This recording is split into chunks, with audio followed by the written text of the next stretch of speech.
Hello, hello, my friends. AmyR here with Prairie Paper and Ink. Welcome back to my face, my card making space, and another STAMPtember exclusive limited collaboration video. Throughout the month of September, Simon Says Stamp has STAMPtember, the biggest stamping party of the year.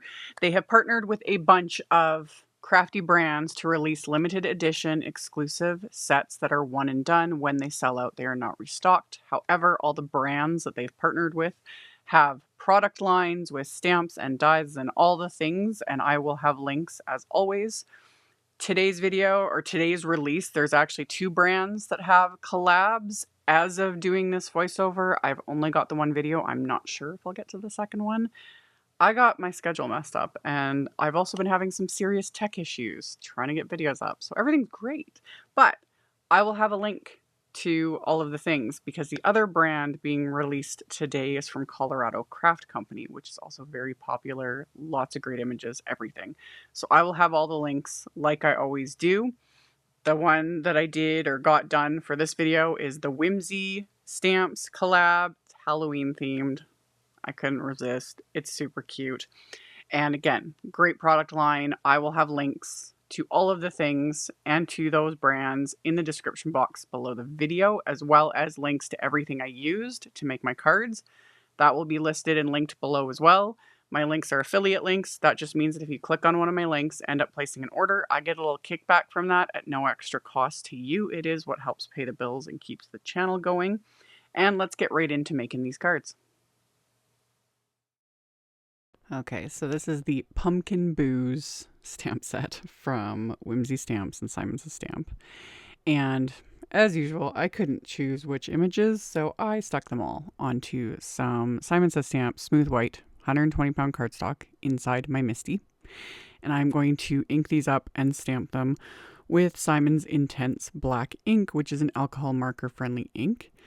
And then after I stamp them, I'm going to use my Simon's grid placement thinger. It's got a really long name, but it's just a transparency. Works great. This way I don't have to clean my stamps before I move it around, because I wanted to stamp that moon twice. So use that grid to move it, re-stamped it so I have two of them, and then pulled everything out of my MISTI. And I'm coloring all these images in with my Olo markers. I will have a link in the end screen to my playlist that has all the videos I've done so far coloring with the Olo markers. I've sped this up in editing. I don't color this fast. However, this coloring is pretty simple. I kept all the pumpkins the same shades to make things a little easier. And then, yeah, ghosts. One of my favorite things to color, because there's not much coloring involved. So yeah, I just worked my way through. I was going to keep the coloring even simpler and not do any real blending, but this won out and I decided to just add a deeper shade and whatnot. And then after I did my pumpkins, I did the innards and the moons in the same shades as well. Just kind of went a little brighter, obviously, because, insides your jack-o'-lanterns would have little candles or whatever in them. So added that, grabbed a few random little colors for the candy. And then for the stems, of course, couple different shades of browns, quick and simple. And then the ghosts themselves, I used some warm grays. So it just gives everything a little bit of extra, depth and dimension. And just use I think that was a 3 first, like a WG3, and then a 1, and now 0. And then I go in with the 0, which is a colorless blender, just to smooth everything out on those little ghosties. And then I'm going to make some of the elements sparkly. So I'm using my Nouveau Aqua Shimmer pen, which looks like absolutely nothing. But at the end, I will use my little flashlight to show how sparkly it is. So I did this step first, and then I made sure it was dry, because I want to add white gel pen on top of this. So you need to make sure whatever you're adding the white gel pen on top of is completely dry.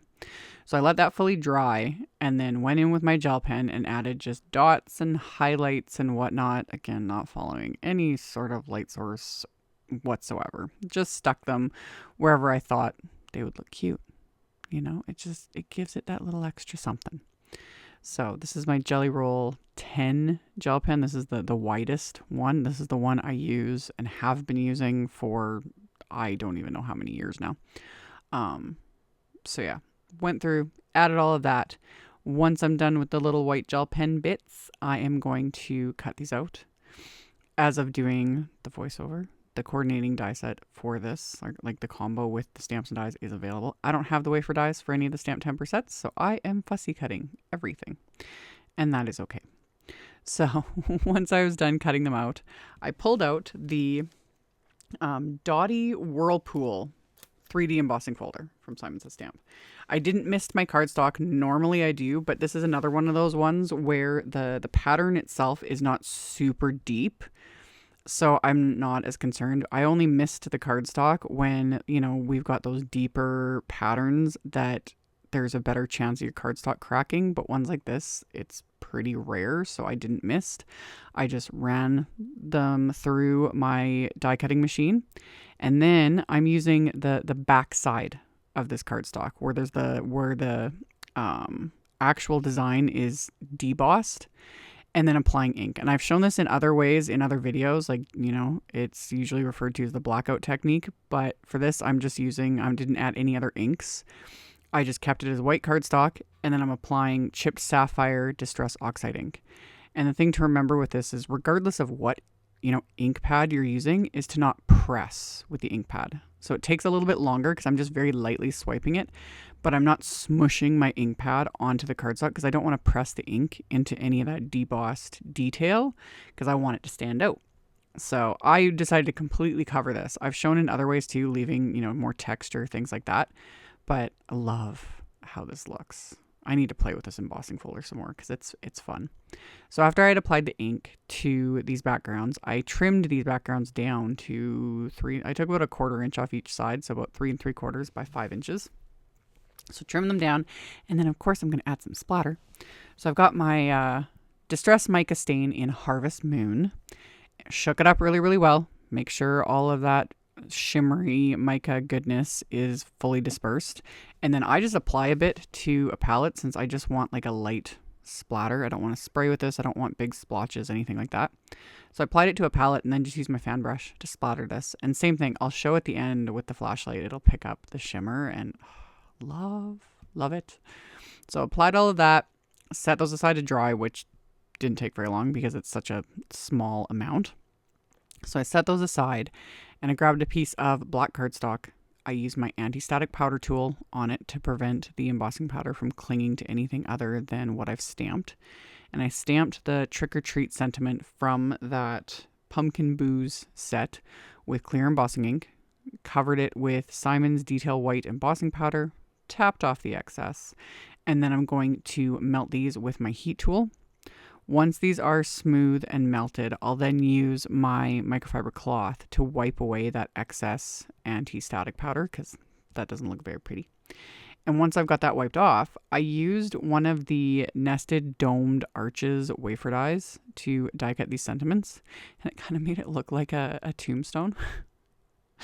I was like, oh man, I should have done this on gray cardstock. That would have been even more fun, but like I said, my schedule's messed up. My sense of time is messed up, and we're going with it. Like, we ain't got no time to redo anything right now. But yeah, stamping it on gray cardstock would have been kind of fun. Anyway, I used the nested dome arch wafer die and taped it into place, die cut them. And now I'm going to start like assembling my little scenes onto these card fronts. So I'm going to adhere the sentiment. So I adhered it just directly to the card front with craft tacky glue. Did that to both of these. And then of course I pulled out some baker's twine because that's just what I've been doing again for the last few months. So pulled some baker's twine into my stash, wrapped it around the card front. And then as always, you start the knot. I use my reverse tweezers to pinch that close and hold it in place. And then I can make my bow, get it the way I want it. It came together perfectly this first time. Doesn't always happen that way. Sometimes I got to fiddle with it longer. And then did the same thing on the second card. And then I took the little bats from that stamp set and I stamped them directly onto this background with some VersaFine Claire Nocturne ink. And then I end up having to stamp one of the bats again because it ends up getting covered up by one of the ghosts. because I was just flying by the seat of my pants, literally trying to get these done. So stamped the little bats. I adhered the ghosts with foam squares just to pop them up and give them a bit of dimension. And then the little moons I just adhered with craft tacky glue to finish off my little scene. And then yeah, stamped another one of the bats in the upper corner there. And then so I could adhere this little dude on the left hand side of this card. And then on the insides of my cards, my card bases are top folding A2 white note cards. And I stamped another sentiment from the set with that same chipped Sapphire Oxide ink. And then I stamped those little bats with the Versafine Claire Nocturne. Messed up this one right there. Hence my head getting in the way because I was able to line it back up. Like I said, we ain't got time. We're going to fix the mistakes and just go with it. So that's what I did.